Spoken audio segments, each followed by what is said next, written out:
اگر آپ لوگوں کے ساتھ یا آپ لوگوں کے جاننے والوں کے ساتھ کوئی پیرانارمل قصہ پیش آیا ہے تو ہماری ای میل آئی ڈی پر ہم سے شیئر کریں۔ بیسٹ اسٹوری کو سلیکٹ کر کے ہم اسے آپ کے کریڈٹس کے ساتھ نریٹ کریں گے۔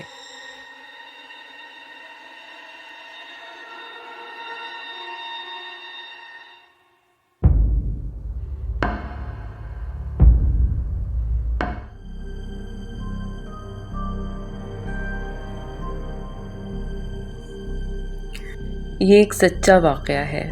جن صاحب کی تحریر ہے وہ لکھتے ہیں کہ یہ واقعہ میرے استاد کے ساتھ پیش آیا، انہی کی زبانی سنیں۔ میں ان دنوں یو اے ای میں ایک جرمن بیسڈ پاور پلانٹ پر جاب کر رہا تھا۔ وہاں پر میرے سوا باقی سب بیرون ملک کے لوگ تھے جو نہ ہماری زبان سمجھ سکتے تھے اور نہ بول سکتے تھے، یعنی انگریزی زبان ہی بات چیت کا واحد ذریعہ تھا۔ کچھ ایک ہفتہ قبل مجھے خبر ملی کہ لیبر انڈیا سے آ رہی ہے، جو کہ کوئی 60 افراد کے قریب ہوں گے۔ میں خوش ہو گیا کہ چلو بے شک دشمن ملک ہے، پر زبان چونکہ ملتی ہے تو خوب مزہ آئے گا ان کے ساتھ گپ شپ لگانے کا۔ فلائٹ جمعرات کی رات متوقع تھی۔ میری خوشی عروج پر تھی۔ اگلے دن چھٹی تھی تو صبر سے کام لیا۔ ورکنگ ڈے میں ہی ان سے ملاقات ہو سکے گی۔ کام پر گیا تو دماغ سے ان لوگوں کا ذکر وقتی طور پر محو ہو گیا۔ اسی بیچ ایک ہفتہ گزر گیا۔ کچھ لوگوں سے، کچھ جونیئر سے آنے والوں کا ذکر بھی کیا، پر انہیں اس کے بارے میں کچھ خاص معلومات نہیں تھی۔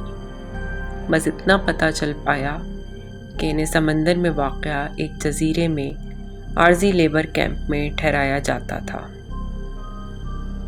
میں نے سوچا چھٹی کے بعد خود وہاں جاؤں گا۔ میری رات کی ڈیوٹی ہوتی تھی۔ چھٹی کے بعد صبح آ کر سو جاتا۔ سپہر اٹھ کر سوچا کہ جاتا ہوں۔ کچھ فاصلے پر ہی وہ جگہ واقع تھی اور اس کے ارد گرد خاردار تار لگا کر اسے محفوظ بنایا گیا تھا۔ گیٹ پر گیا تو ڈیوٹی پر کورین گارڈ تھا۔ اس سے پوچھا تو اس نے روکھے پھیکے انداز میں لاعلمی ظاہر کی کہ یہاں پر کوئی مزدور نہیں آئے۔ میں اسی کشمکش میں واپس آ گیا، تیار ہوا اور ڈیوٹی پر چلا گیا، لیکن مجھے لگ رہا تھا کہ کہیں نہ کہیں کوئی گڑبڑ ضرور ہے۔ ایسا کیسے ہو سکتا ہے کہ فلائٹ کنفرمڈ ہو اور یہاں کسی کو معلوم ہی نہ ہو؟ یا تو یہ لوگ ماننے کو تیار نہیں، دال میں ضرور کچھ کالا ہے۔ اگلے دن میں نے خود وہاں جانے کا پلان بنا لیا۔ بنا کسی کو بتائے یا اجازت لیے میں نے اس کیمپ کے رہائشی علاقے کے قریب سے خاردار تار کو ہٹا کر جگہ بنائی اور اندر داخل ہو گیا۔ جگہ بہت سالوں سے ویران تھی۔ اس طرف کوئی نہیں آتا جاتا تھا۔ میرا تجسس مجھے وہاں تک لے گیا، پر میری چھٹی حس کہہ رہی تھی کہ کچھ خطرہ ہے۔ وہاں پر بڑی کرین کھڑی تھی۔ ان رہائشی کمروں میں سے کچھ کو ہٹایا جا چکا تھا اور کچھ شدید جلے ہوئے تھے، جیسے آگ سے سب کچھ جل گیا، اور ان کی بجلی کی تاریں بھی لٹک رہی تھیں۔ وہ مکمل طور پر جل چکے تھے۔ زندگی کے کوئی بھی آثار دکھائی نہیں دیتے تھے۔ میں آگے بڑھا تو دیکھا کہ اے سی چل رہے ہیں۔ دروازہ اد کھلا تھا۔ پاؤں سے اسے دھکیلا جو کھلتا چلا گیا، لیکن اندر کا سین میرے حواس مکمل طور پر چھین کر لے گیا۔ خالی کمرہ شدید جلا ہوا، مکمل طور پر تباہ حال، لیکن اندر اس قدر ٹھنڈک جیسے وہ سب اے سی دروازے پر ٹھنڈک پھینک رہے ہوں، حالانکہ باہر شدید گرمی تھی۔ اندر سے کچھ غیر مانوس کھٹپٹ کی آواز آئی اور میں حواس باختہ سا کھڑا اس منظر میں گم تھا کہ ایک دم میں ہوش میں آیا اور سرپٹ پیچھے کی طرف بھاگا۔ کیسے میں اپنے رہائشی علاقے میں پہنچا وہ ایک الگ کہانی ہے۔ جیسا کہ میں آپ کو بتا چکا ہوں کہ میری نائٹ ڈیوٹی ہوتی تھی، تو میں ڈیوٹی پر چلا گیا، واپس آیا اور سو گیا۔ بتاتا چلوں کہ صبح جاب سے واپسی پر میرے روم میٹ اپنی ڈیوٹی پر جا چکے ہوتے تھے اور میرے جانے کے بعد وہ واپس آئے تھے۔ میں واپس آیا تو اکیلا تھا،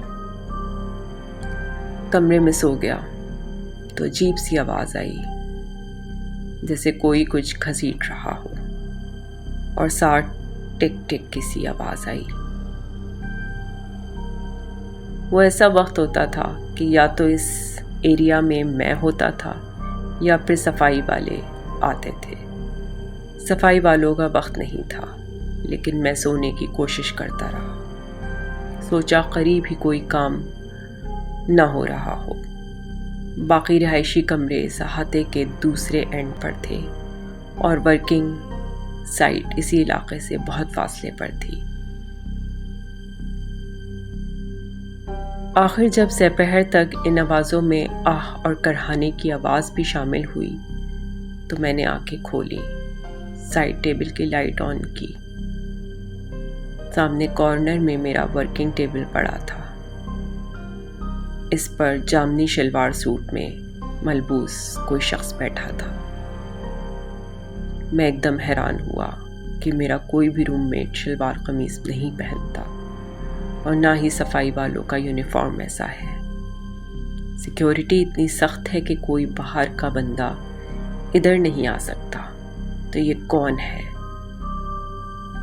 میں نے اسے آوازیں دیں کہ بھائی کون ہو اور یہاں کیا کر رہے ہو؟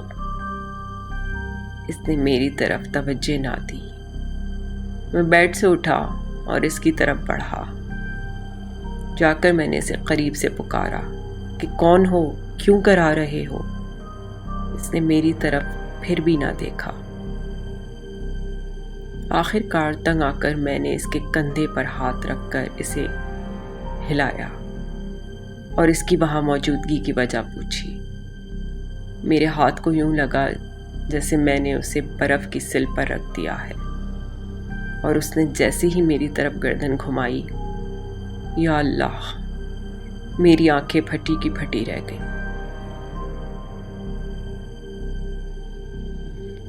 اس کا رنگ سیاہ کالا تھا، جیسے جلا ہوا ہو، اور اس کے منہ پر بڑے بڑے آبلے پڑے ہوئے تھے، جیسے آنکھ سے جلنے کے بعد اسکن پر ہو جاتے ہیں۔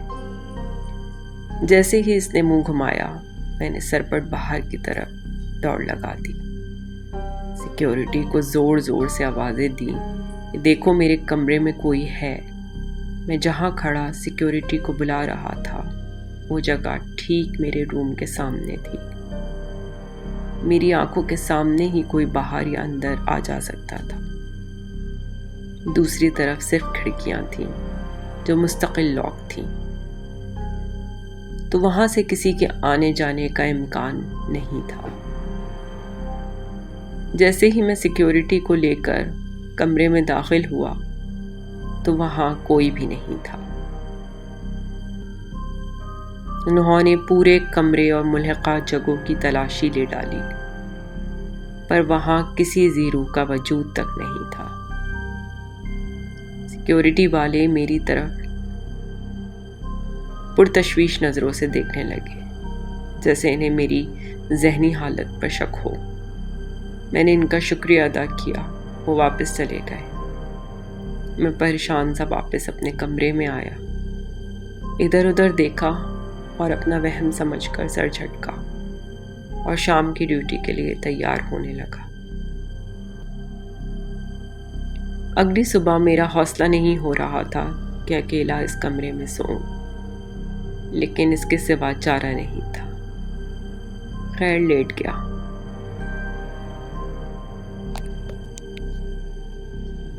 لیکن آہوں کراہوں اور دروازے کا شور گھسیٹنے کی آواز مستقل آتی رہی۔ میں سو نہیں پایا۔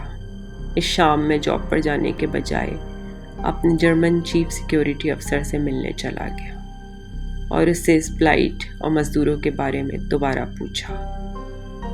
اس نے بھی مجھے ٹالنے کی خاطر وہی گھسا پٹا جواب دیا کہ یہاں ان کی ضرورت نہیں تھی، اس لیے اس کمپنی کے ایک دوسرے پروجیکٹ پر انہیں ساتھ والے شہر بھیج دیا گیا تھا۔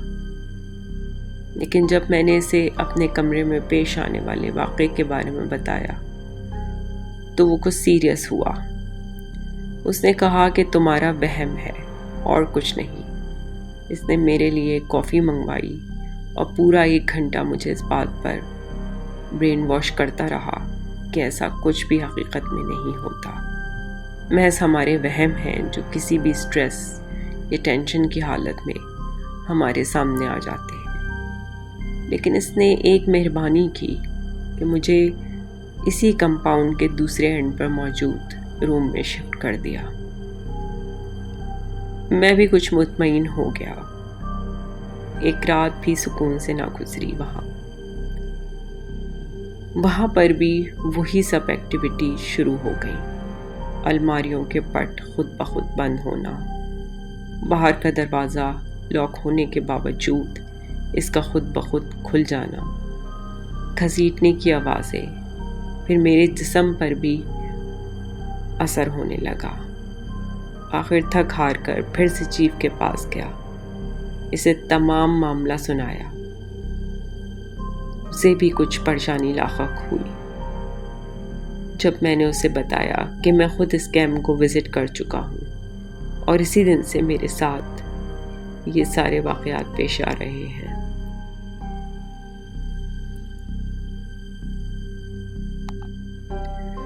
وہ ایک دم ہائپر ہوا اور پھر پریشان ہوتے ہوئے بولا کہ وہاں تو جس رات انہیں ٹھہرایا گیا تھا اس سے اگلے دن ان میں سے کوئی بھی زندہ باقی نہیں رہا، اور غیر فطری بات یہ تھی کہ ان کے پوسٹ مارٹم رپورٹ میں تمام لاشوں کے جسم میں خون کا ایک قطرہ بھی باقی نہیں تھا۔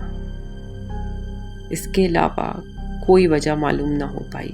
اس فلائٹ میں تمام لیبر ہندو تھے اور جس کیمپ میں انہیں ٹھہرایا گیا تھا اس جگہ کے بارے میں سنا گیا تھا کہ وہاں عرصہ دراز سے کوئی نہیں گیا، تو شاید وہاں کوئی غیر مرئی مخلوق کا بسیرا ہو چکا تھا۔ ان تمام مزدوروں کی اچانک موت اور ان کے جسم میں خون کا نہ ہونا بھی اسی طرف اشارہ کرتا ہے۔ خیر، مجھے اس واقعے کو کسی اور کو بتانے سے منع کر دیا گیا تھا اور ایک اور رہائش بدل دی گئی۔ وہاں 2 دن بخیر و عافیت گزرے، پھر سے وہی سب سلسلہ شروع ہو گیا۔ عجیب مایوسی اور پریشانی کے عالم میں کیمپ انچارج کے پاس چلا گیا، اسے سارا واقعہ بتایا۔ وہ بیچارہ میری داستان سن کر خود پریشان ہوا۔ اس نے کہا کہ میں تمہیں دوسرے شہر میں شفٹ کر دیتا ہوں جو کہ تقریباً 70 کلومیٹر دور تھا۔ اس نے مجھے یہ بھی مشورہ دیا کہ بہتر ہے کہ تم واپس گھر چلے جاؤ، ہو سکتا ہے سمندر پار کرو تو یہ مخلوق تمہارا پیچھا نہ کرے۔ فی الوقت میں نے دوسرے شہر میں جانا ہی مناسب سمجھا اور فوری طور پر شفٹ ہو گیا۔ اس شہر میں کافی سکون رہا، چند دن بڑے آرام سے گزرے، مگر یہاں تھوڑا مختلف سلسلہ شروع ہو گیا۔ اب سرگوشیاں محسوس ہونے لگی تھیں لیکن الفاظ کی سمجھ نہیں آتی تھی۔ میرے استعمال شدہ چیزوں کا غائب ہونا، بدبو کا اچانک جھونکے کی صورت آنا اور سوتے میں کسی کا پاؤں یا بازو پکڑ کر ہلا دینا شروع ہو گیا۔ یہ سلسلہ پھر بھی کسی حد تک قابل برداشت تھا، جسے میں برداشت کرتا رہا۔ انہی دنوں اچانک اطلاع ملی کہ والدہ شدید علیل ہیں۔ مجھے والدہ کی بیماری کی وجہ سے فوراً گھر واپس آنا پڑا۔ یہاں پاکستان میں والدہ کے علاج کی پریشانی میں پڑ گیا اور اس سب کچھ کو وقتی طور پر فراموش کر دیا۔ ہر طرح کا ممکن علاج ہوا لیکن ماں جی کو کوئی فائدہ نہ ہوا، حالانکہ میری والدہ کو کوئی بیماری نہ تھی۔ اور اس سب کے بعد اچانک کینسر کی تشخیص ہوئی اور وہ جانبر نہ ہو سکی۔ ایک ماں کو کھو دینے کا غم، دوسرا یہ سب کچھ۔ میرے گھر والے مجھے کبھی ایک ڈاکٹر تو کبھی دوسرے اسپیشلسٹ کے پاس لے جاتے رہے، پر کوئی بہتری نہ آئی۔ ڈاکٹر مجھے ہر طرح کی دوائی دے رہے تھے اور زیادہ تر مجھے ایسی دوائیاں دی جاتی کہ میں نیم بے ہوش رہتا۔ پھر کسی نے مشورہ دیا کہ یہ ڈاکٹروں کے بس کی بات نہیں ہے، اس کا روحانی علاج ہونا چاہیے۔ کئی عاملوں سے ملا، زیادہ تر فراڈ تھے، پیسے بناتے رہے، اتنے ہزار دے دو، اتنے بکرے لا دو، پر کوئی فائدہ نہیں ہوا۔ جو چند ایک ٹھیک نکلے تھے انہوں نے بھی جواب دے دیا کہ یہ ہمارے بس سے باہر کی بات ہے۔ لیکن ایک بات قابل غور ہے کہ وہ جب دم کرتے یا پڑھائی کرتے تو میری حالت ایسے ہو جاتی جیسے میں بہت زیادہ نشے میں ہوں۔ میرا دماغ ٹھیک کام کر رہا ہوتا تھا، پر جسمانی طور پر میں بہت لاغر محسوس کرتا تھا۔ کسی نے بتایا کہ ضلع شیخوپورہ کے ایک استاد عامل ہیں، ان کے پاس جاؤ۔ انہوں نے میرا روحانی علاج شروع کیا اور ساتھ یہ بھی کہا کہ تمہیں بھی ہمت کرنا ہوگی۔ انہوں نے چند وظائف بتائے، انہیں شروع کر دو۔ میں نے وہ نوری وظائف شروع کیے اور انہوں نے بھی پڑھائی شروع کی۔ تب کہیں جا کر اثر شروع ہوا اور میں دن بدن بہتری کی طرف آتا چلا گیا، اور یوں یہ تمام معاملہ ختم ہوا۔ اس بیچ ہم نے بے شمار گھر بدلے، کئی شہر گھومے، لیکن وہ جو بھی مخلوق تھی وہ ہمارے پیچھے پہنچ جاتی تھی۔ ایک گھر کا ذکر میں خاص طور پر کرنا چاہتا ہوں جس میں ہم 28 دن رکے تھے۔ وہاں کا ایک کمرہ ایسا تھا جہاں پر یہ سب کچھ تھم سا جاتا تھا۔ بعد میں تحقیق سے پتہ چلا کہ یہ ان کی مرحومہ والدہ کا کمرہ تھا جو انتہائی عبادت گزار تھی۔ پتہ نہیں یہ واقعہ آپ کو سچا لگے یا جھوٹا، مجھے کوئی فرق نہیں پڑتا۔ بس اتنا کہنا چاہوں گا کہ یہ حرف بحرف سچا واقعہ ہے، اور نصیحت یہ کروں گا کہ جب بھی کسی ایسی جگہ سے گزر ہو جہاں کے بارے میں ایسا کچھ مشہور ہو یا آپ کو اس کے بارے میں شک ہو، تو لازمی اس جگہ داخل ہونے سے پہلے اپنی حفاظت کلام پاک سے لازمی کر لیا کریں، نہیں تو کئی سال لگ جاتے ہیں ان سے جان چھڑانے میں۔ اللہ کریم کے کلام میں بہت طاقت ہے، یہ ہمیں ہر آفت اور مصیبت سے بچا کر رکھتا ہے۔ اگر آپ کو یہ سٹوری پسند آئی ہے تو پلیز لائک، سبسکرائب اور شیئر ضرور کریں، اور مجھے کمنٹس میں بتائیں کہ آپ کو اس سٹوری میں کیا اچھا لگا اور کیا نہیں۔ آپ کی سپورٹ کا بہت بہت شکریہ۔